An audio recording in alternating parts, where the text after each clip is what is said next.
और माजरत के साथ माशरे के अंदर हम अच्छी माँ तलाश नहीं करते, हम अच्छी बीवी तलाश करते हैं। वो अरब का बहुत मशहूर शायर गुजरा है, अस्वद नामी। उसने अपने बच्चों को बालिग होने के बाद अपने सामने बिठाया और कहा, बेटा मैंने तुम्हारे पैदा होने से पहले तुम पर एक एहसान किया। तो बच्चों ने फ़ौरन सवाल किया, पापा जान पैदा होने के बाद तो एहसान समझ में आता है, पैदा होने के बाद कैसा, पैदा होने से पहले आपने कैसा एहसान कर दिया। अपने बच्चों से अस्वद नामी शायर कहने लगा, मैं शायर हूँ और मुझे हुस्न देखने की, खूबसूरती देखने की आदत है, लेकिन बावजूद इसके मैंने खूबसूरती नहीं देखी, मैंने अपने लिए अच्छी बीवी तलाश नहीं की, तुम्हारे लिए अच्छी माँ तलाश की, ताकि तुम्हारा अच्छा मुस्तकबिल बने, तुम्हारा अच्छा फ्यूचर बने। और हुजूर जाने जाना ने इरशाद फरमाया, 4 वजूहात की बिना पर निकाह होता है, या तो बंदा जमाल की वजह से निकाह करता है, या बंदा माल की वजह से निकाह करता है, या बंदा हस्ब नसब की वजह से निकाह करता है, या तो दीन की वजह से निकाह होगा। और जो दीन की वजह से निकाह करेगा वो कामयाब हो गया।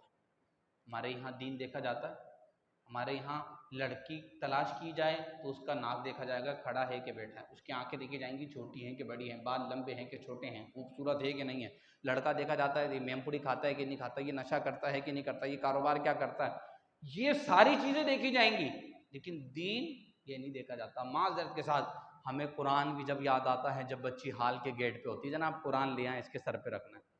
कुरान तो इसीलिए आया था, कुरान खानी के लिए आया था, कुरान जनाब शादी में बच्ची के सर पर रखने के लिए आया था, कुरान दादाजी नाना जी की रूह निकालने के लिए आया था कि सूरह यासीन पढ़ो इनकी रूह निकाल दो। कुरान तो सिर्फ इसलिए आया था। पूरी शादी में हमें दीन याद नहीं आता, रिश्ता देखते वक्त दीन याद नहीं आता। और फिर आप देख लें हमारी शादियों के हाल भी ये हैं, आप दारुल इफ्ता जाएँ और मालूम करें 80% मामला डिवोर्स के होते हैं। जब बच्ची के अंदर दीन नहीं देखा जाएगा फिर मामला यही होगा। और हमारा जवान तो हुस्न का मुतलाशी है, जहाँ उसे हुस्न नज़र आता है वो वहीं हो जाता है। बाबा फरीदुद्दीन गंज शकर रहमतुल्लाहि ताला अलैह की एक लोंडी थी और इंतहाई खूबसूरत थी। जब वो एक बंदा मुरीद होने के लिए आया तो बाबा फरीदुद्दीन गंज शकर रहमतुल्लाहि ताला अलैह ने अपनी लोंडी को हुक्म दिया कि इसके लिए खाने के लिए कुछ लेकर आओ। और जब वो लोंडी खाने के लिए कुछ लेकर आई तो वो बंदा फर्स्ट टाइम आपसे मुलाकात करने के लिए आया तो लोंडी के हुस्न जमाल में गुम हो गया। इतनी खूबसूरत लोंडी, वो खाना पेश कर रही है और वो जनाब लोंडी के हुस्न में गुम है। एक जगह निगाहें जमाए लोंडी के हुस्न को देख रहा है, दाएं बाएं मुरीद बैठे हैं, हिला रहे हैं, का क्या नादानों वाली हरकतें कर रहे हो, इतने बड़े शेख की बारगाह में बैठे हो, ये क्या बदतमीजी है। बाबा फरीदुद्दीन गंज शकर रहमतुल्लाहि ताला अलैह ने निगाह उठाकर देखा, आंखें नीचे कर ली, लोंडी खाना रखकर चली गई। आपने उसका बेटा पसंद करते हो? कहा हज़रत मैंने ऐसी खूबसूरत खातून कभी ज़िंदगी में नहीं देखी, मुझे बड़ी अच्छी लगी। कहा निकाह करना चाहते हो?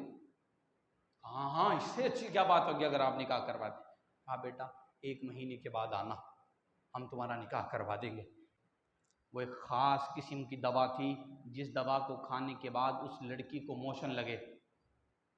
बच्ची को कहा ये खाना और इसको खाने के बाद तुम्हें मोशन लगेंगे और जितने मोशन हों तुमने इस देगची के अंदर जमा करने हैं।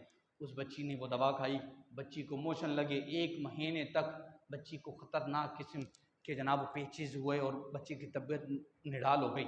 1 महीने के बाद वो अपने मुकर्रर वक्त पर आया, कहा हज़रत आपने निकाह की कहा था, मेरा निकाह करवा दें। अब मोशन जब बच्ची को लगे, उसके चेहरे का जमाल, उसके चेहरे की रंगत सारी झड़कर ख़त्म हो चुकी थी, वो अपना हुस्न अपना जमाल सारा खो बैठी थी। वो आया, आपने अपनी लोंडी को बुलाया, सामने बिठाया, कहा बेटा ये है वो लड़की जिससे तुम निकाह करना चाहते थे, और साथ में वो देगची मंगवाई और वो भी बराबर में रख दी। उसके बाद वो ग़ुलाम कहने लगा हज़रत आप इतने बड़े शेख होकर मेरे साथ मजाक कर रहे हैं, मुझे जो लड़की पसंद आई थी ये वो तो नहीं, वो तो अपने हुस्न जमाल के अंदर अपना सानी नहीं रखती थी, उसका तो हुस्न उसका कोई हम पल्ला नहीं था, आपने क्या काली कलोटी खातून बिठा दी। कहा बेटा लड़की यही है और जो तुम्हें पसंद आया था वो देगची में पड़ा हुआ है। लड़की वही है जो तुम्हें पसंद आया था वो देगची में है। मोहब्बतों में इसीलिए धोखा खाने लगे हैं लोग, रूहों की जगह जिस्मों को चाहने लगे हैं लोग। ये तलाक की शरह इसीलिए आम हो रही है। खुदारा दीन देखें, अगर घर की चौखटें मजबूत करनी है तो अगर लड़की दीनदार होगी तो तुम्हारा घर दूर तक चलेगा। ये पूरी गुफ्तगू का लुब्बे लुभाव और सबसे भारी जुमला है।